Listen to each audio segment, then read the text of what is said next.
12 марта 2025 года мы разговариваем с Леной Термен, Елена Львовна, дочкой Льва Сергеевича Термена.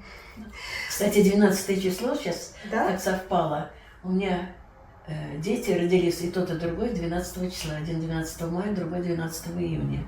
А у меня 24 июня до 12 на 2, а муж 21 12 в обратную сторону. Да. Поэтому число 12 для меня такое интересное. Ой, как Вот видишь, как мы приятно. попали на это 12 число. Как приятно, да. Ну хорошо, значит, сегодня счастливое число, во всяком случае. Да. И я, собственно, вот хотела тебя немножко пораспрашивать о Льве Сергеевиче, как о человеке. Как ты его помнишь, как папу. Вот. Мы сейчас просто стали немножко говорить о том, что он приезжал после своей работы и скучно. Да, он приезжал очень поздно, и где-то 7:30 вечера, но зато всегда в одно и то же время, 7:30 вечера, мы знали, что вот папа придет в это время. Вот. Но мы с ним все равно успевали общаться, потому что мы ложились довольно поздно, хотя полагалось детям ложиться там часов в 9-10, а мы ложились, наверное, не раньше 11. Во всяком случае, у меня такие воспоминания.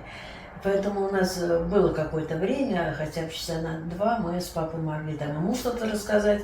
Обязательно должны были что-то на рояле сыграть, что мы к этому времени новое подготовили. Он Даже давал... так поздно? Да, да. Было известно, что на рояле можно играть до 11 часов. Но, конечно, живущие под нами соседи, они были очень недовольны.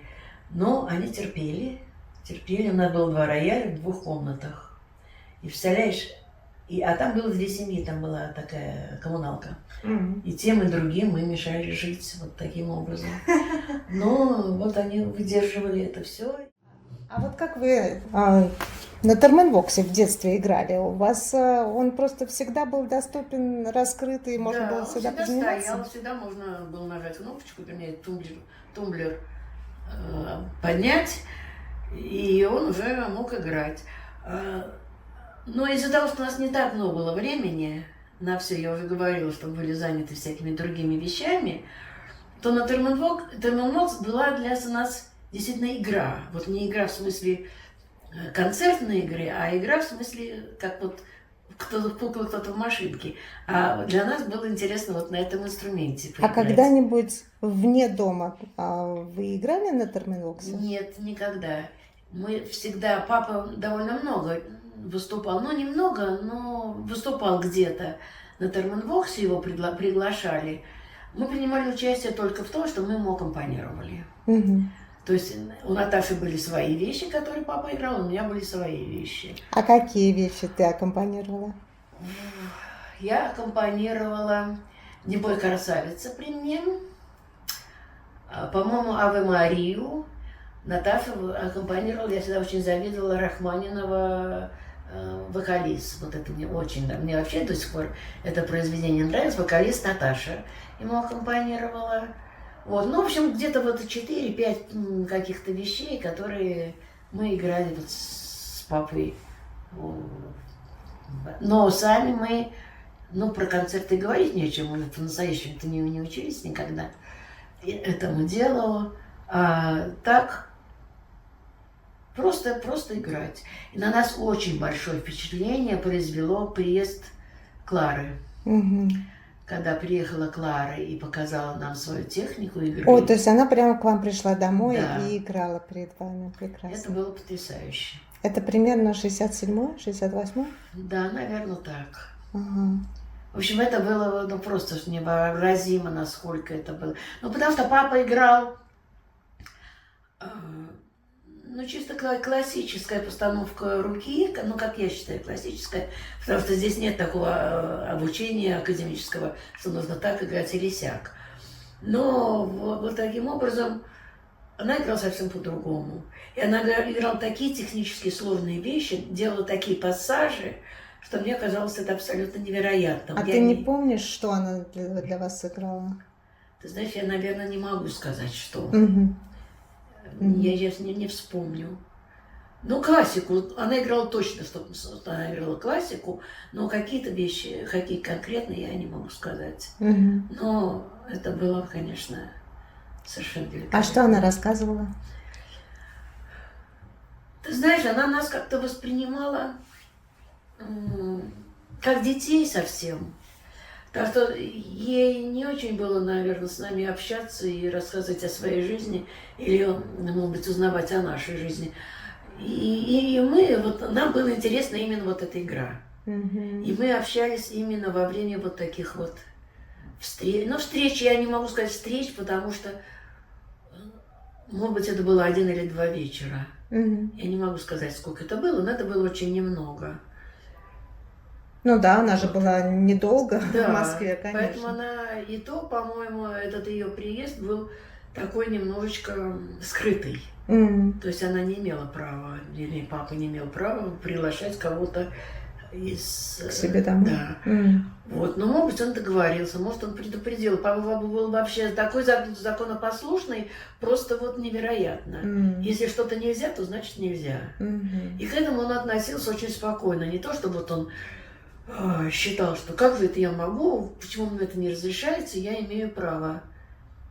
Ну, наверное, мне как-то не очень в это все вникал. Ему было, нельзя, так нельзя, можно обойтись и без этого. Но вот, тем не менее, когда нам приехала Клара, скорее всего, он все-таки предупреждал. Но я здесь ничего не могу сказать. Скажи, ну такой деликатный вопрос, конечно, раз мы заговорили о Кларе, у тебя было ощущение, что у Льва Сергеевича к ней особое чувство? Нет. Абсолютно нет. Наверное, я даже не знаю точно почему, может, меня эти вопросы в то время не очень интересовали. Все-таки это возраст такой 12 лет и что-то около этого возраста, я сейчас не очень помню год.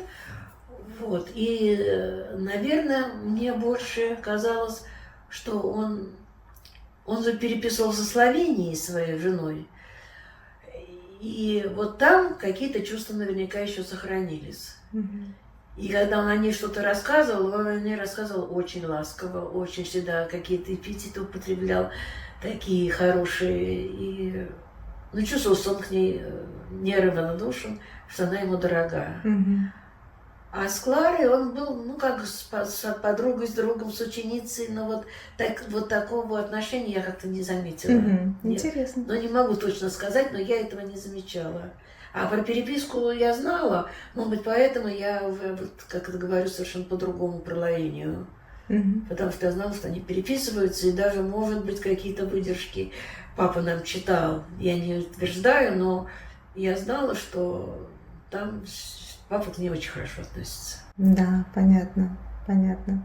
Помню, ты рассказывала однажды, что он говорил, что ты должна быть самой лучшей, потому что ты Термен. Да, это был такой разговор. Но это был разговор как в общих чертах, что ты должна, ты должна быть лучшей, ты должна очень хорошо все делать. У тебя же фамилия Термен, значит, ты должна соответствовать своей фамилии. Но когда был разговор конкретно о том, что получили какую-то оценку в школе, но из-за того, что я получала в основном хорошие оценки, и не ожидала, что меня будут за что-то ругать. Поэтому, отчитывалась, с удовольствием отчитывалась, потому что были хорошие оценки, наверное, поэтому. А потом, с удовольствием это слушала и говорю, молодец. А как он относился к твоей маме? Было ли тоже такое требование, если она жена Термена, должна быть самой лучшей? Нет, наверное, нет. Я этого тоже не могу ничего по этому поводу сказать.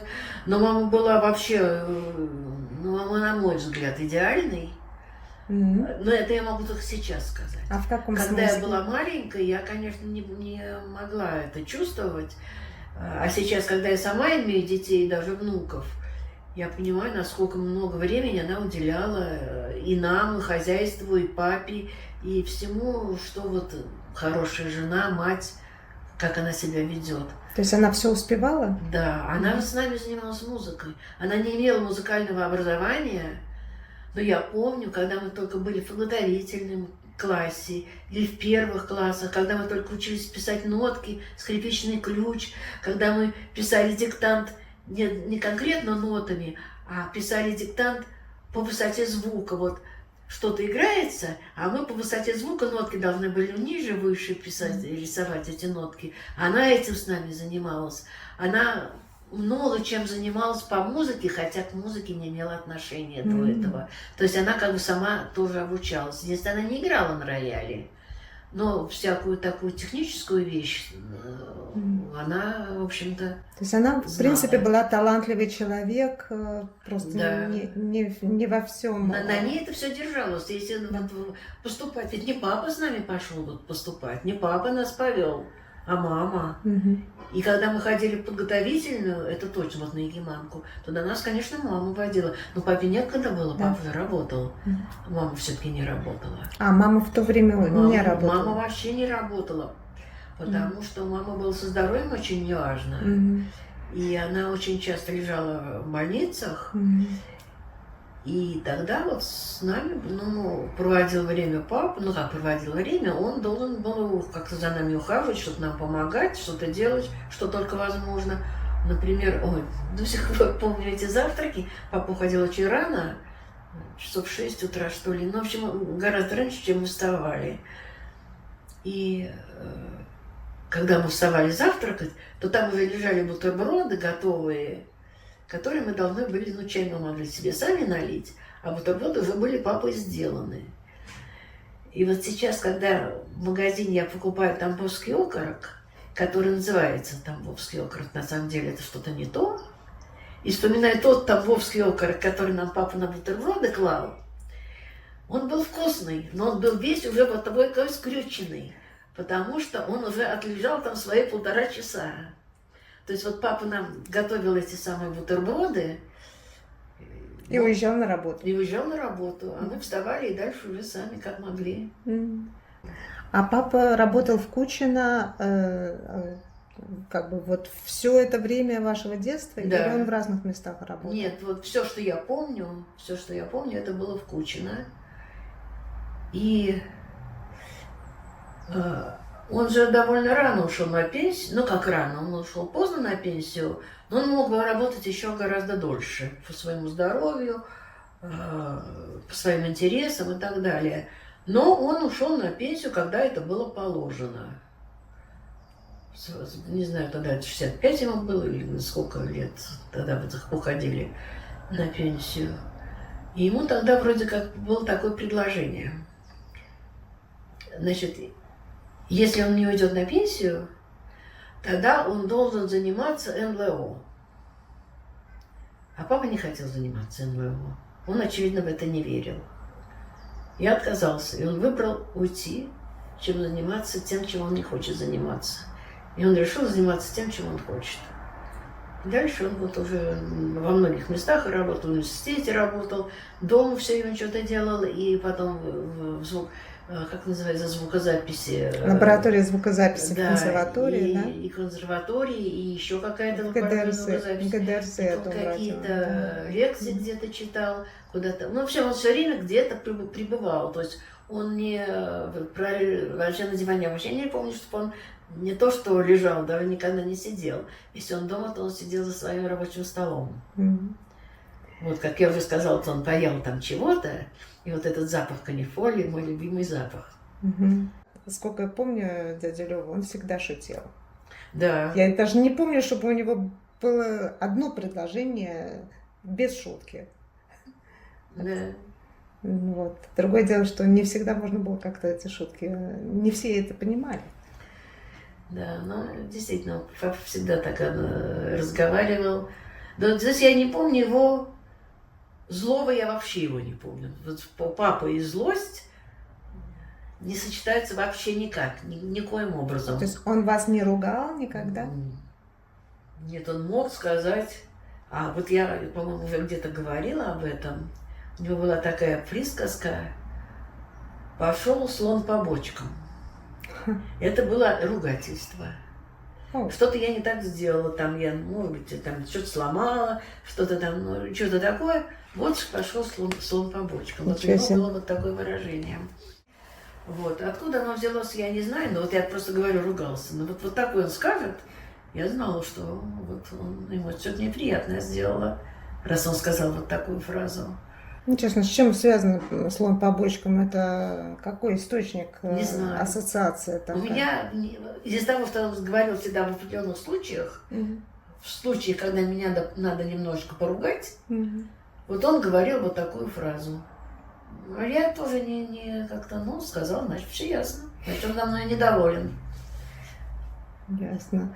А скажи, когда у вас какие-нибудь гости, наверное, приходили к вам домой? Гости, Бывало ну такое? вот я помню гостей, это было, конечно, очень смешно. У нас была домработница, молодая девочка. Мгм. Когда мы родились, ей, наверное, было 16, так приблизительно. Папа же, когда получил вот эту квартиру по сталинской премии, ему сразу дали домработницу. Мгм. И была какая-то домработница. У нас еще не было. Когда домработница узнала, что родятся дети, да еще двое, она сказала, что нет, она уже все, она не будет у нас жить. Она жила у нас, очевидно. Мгм. И вот нашли вот эту самую Нину, домработницу, которая сказала маме, она из деревни.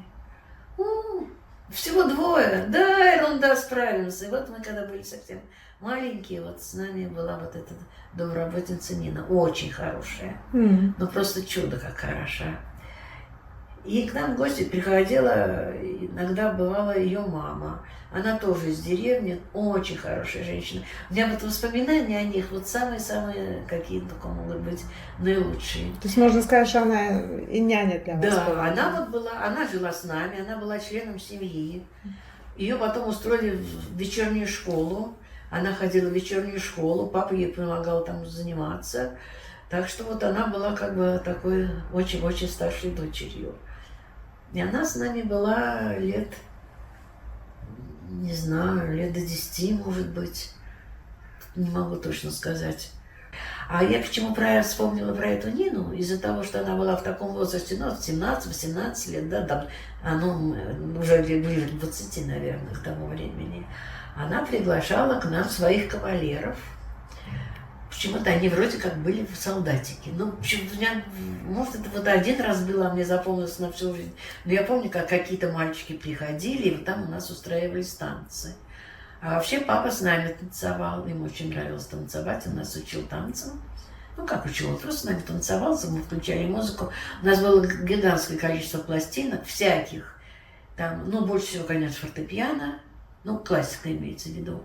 Немножко вокала, немножко, ну, как сейчас называется, эстрады, и танцевальные музыки. Вот мы вставили какую-нибудь из пластинок и начинали танцевать. Папа сказал, что у нас очень хорошо получается. Вот. Так что вот так у нас еще было времяпрепровождение. Я слышала от Клары Ракмор, что Термен был великолепным танцором, да, что они вдвоем постоянно, каждый вечер где-нибудь танцевали, то на одном приеме. Да, папа даже рассказывал, что он там танцевал, фамилия, которая на шарфе погибла из-за того, что задушилась на шарфе Дункан. Дункан, да. Он даже с ней танцевал, вспоминал, как он с ней танцевал. Угу. Вот. Так что он какие такие вещи рассказывал, но для меня не очень понятно. Но вот это вот я запомнила, потому что вот в связи с шарфом, наверное, не с тем, что он танцевал, а вот в связи с такой трагедией. Вот. А были у него еще какие-то хобби, например, да? Вот выходные он же с вами проводил, или он тоже работал? Работал, конечно. Все выходные тоже работал. Да, ну мы ходили, нет, конечно, мы ходили, очень часто мы ходили в консерваторию. У нас были куча абонементов. Мы ходили в основном и в большой зал, и в малый зал. И я думаю, что, ну, может быть, даже раз в неделю, но не реже, чем раз в 2 недели.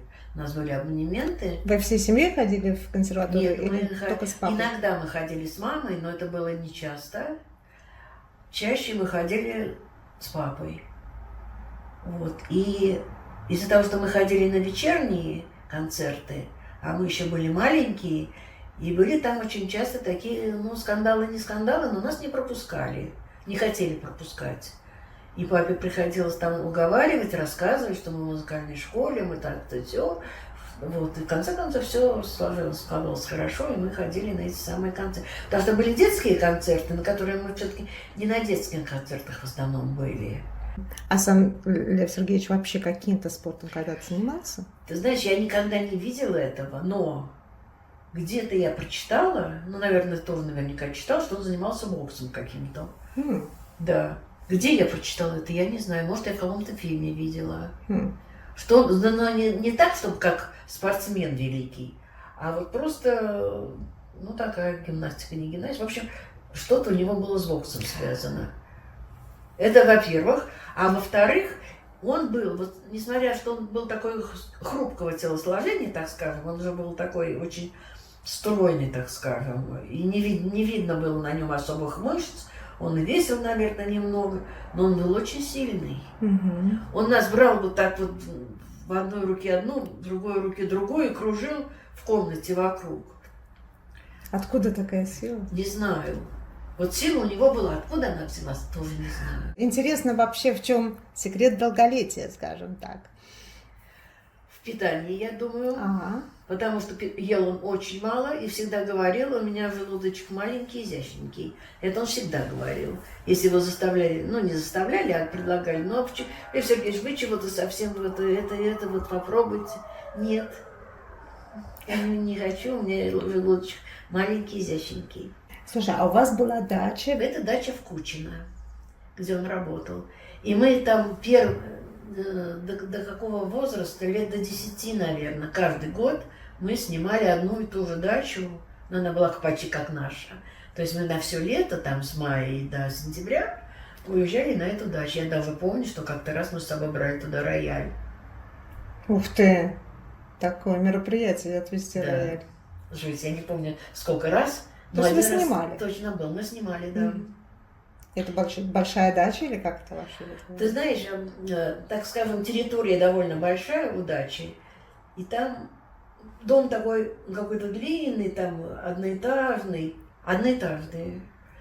но какой-то он такой большой, как бы буквой «П». И причем это даже участок был не тех хозяев, у которых мы снимали, а половина участка, то есть там за загородкой дом делился вот так на две части. Вот эта часть одного человека, а туда вторая часть туда. И здесь был забор. Вот мы вот в одной из этих половин. Но все равно была территория очень большая.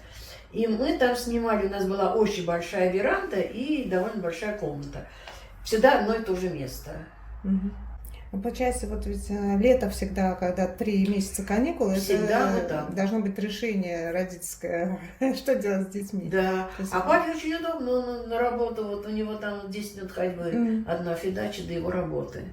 И там мы все время ходили в лес. Вот папа лес очень любил, папа очень любил собирать грибы, очень любил. И он нас брал, у нас были такие маленькие корзиночки, большую корзиночку. Но Кучино это по Горьковская дорога, по-моему, называется. Не грибное место, так скажем, честно. Вот просто я была в некоторых других местах, где действительно грибы есть. Там грибов, ну, очень мало, так скажем. А идти приходилось довольно далеко до этого леса, ну, то есть через все участки. Может, я была маленькая, мне казалось, это большое расстояние. Но мы уходили надолго, на несколько часов. Нам с собой мама давала бутерброды, какую-то еду такую, что-то попить. И мы вот там ходили, потом останавливались, что-то съедали, дальше опять ходили, возвращались. И если мы находили хотя бы один белый гриб, то это считалось победой. А так мы собирали там сыроежки, ну, лисички, ну и всякие те, которые засаливают. Вот таких грибов мы набирали много. Ну, подберезовики там попадались еще. Но, во всяком случае, я с детства знаю грибы. Я вот знаю, это интересно. Какие они есть. Вот действительно ведь люди любят или умеют собирать грибы, потому что они знают это с детства. Да. А дядя Лёва, он как знал, какие Не грибы знаю, можно собирать? он знал грибы, все знал. А вот интересно, он не рассказывал? Откуда он это знает? Это что он в детстве тоже собирал грибы со своими родителями? Не знаю. А вообще он что-нибудь рассказывал про бабушку, дедушку своих?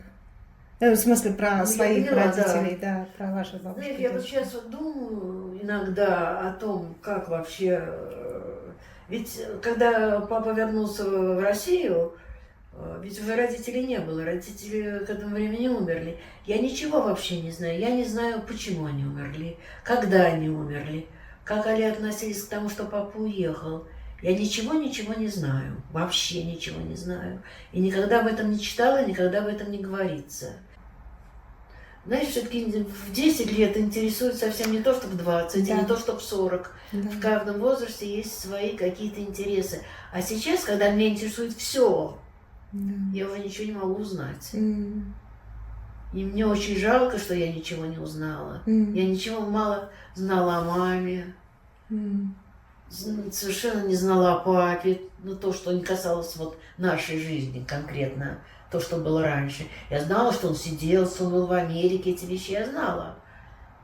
Когда ты мне дала вот это письмо, которое написал отец Да, папе, да. не папе, а твоему Моему дедушке, ну, в моему общем, прадеду, да. я уже Мгм. так, Да. Ага. кто прадеды. Вот. Да. Меня это очень удивило, это письмо, очень для меня было необычным вещь это, ну просто необычным, Да. потому что там говорится о его детстве, Да. о папином детстве, о том, как к нему относились, немножко можно было понять, как он к этому относился. И, ну, очень интересно было. Да. И я поняла, что ему, конечно, предоставлялась большая возможность развиваться. Да, видишь, если Сергей Емельевич ему сделал целую лабораторию, да, а То есть дядя- у него все было, пожалуйста. это дядя Лёва тогда был, не знаю, 7, 8, 9 лет, да, что-то в этом Ну роде. да, младший школьник. Нет. Я поэтому и спрашиваю, а ничего такого эха от той его детской лаборатории в вашем доме не было, да? Условно говоря, то есть он вас как бы не... Нет, нельзя Кроме сказать, как что он ударом к этому тока, приучал. Почему-то для него было главное, чтобы мы занимались на рояле. Вот почему-то это для него было интересно. А сам он на пианино вообще не играл? Нет. А часто он играл на терминоксе? Не очень часто, но там время течет совсем не то. Да. Сейчас время бежит просто вот мгновенно, год прошел, это как один день, а там это все растянуто в то время.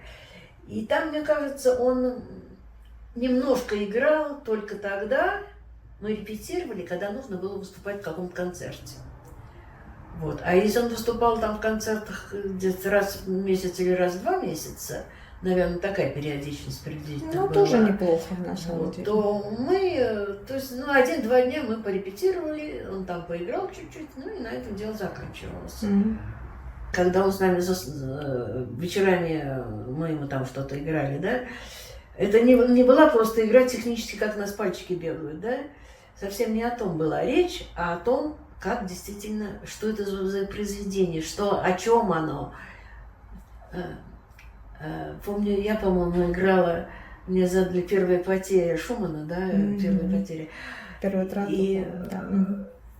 ну, я играла, как-то играла, а папа меня спрашивает, вот что ты себе представляешь в «Первой потере», это какая первая потеря?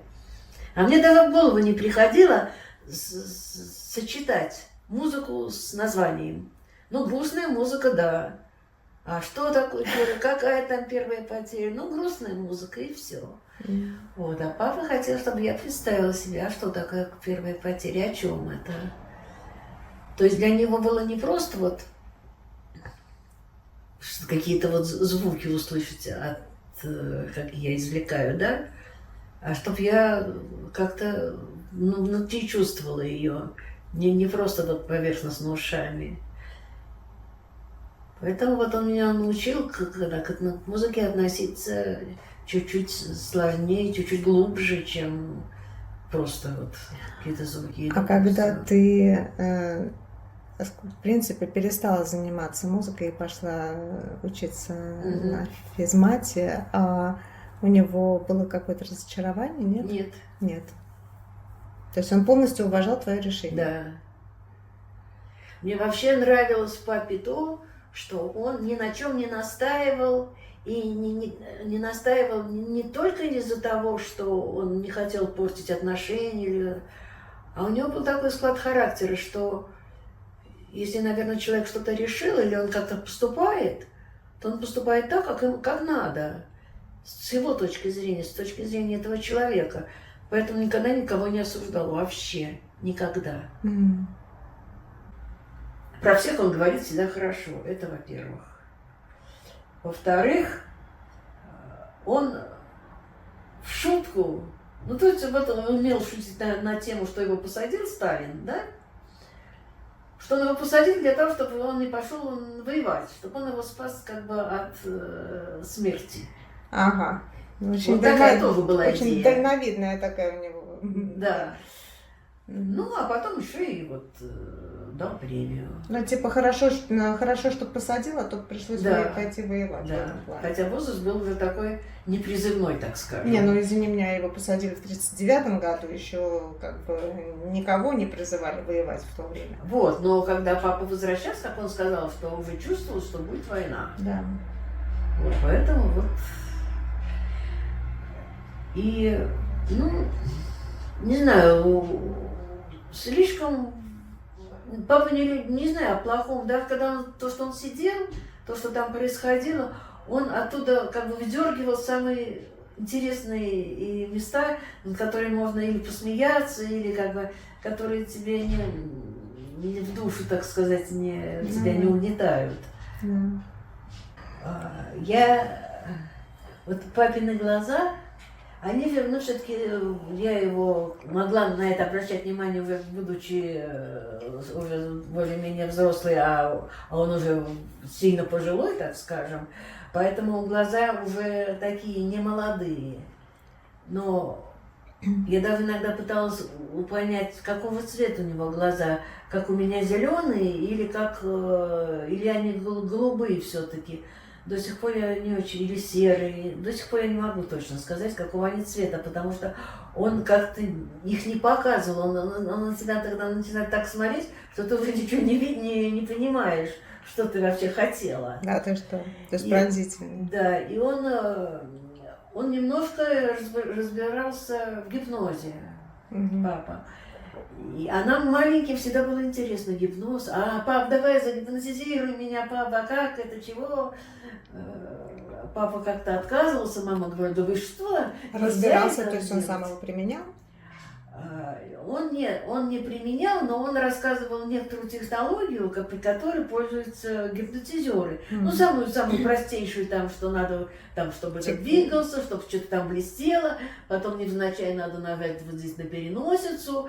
Еще, ну, в общем, вот какие-то вот такие вещи, которые, наверное, элементарные для гипнотизера. Но для нас это тоже было интересно, как это все.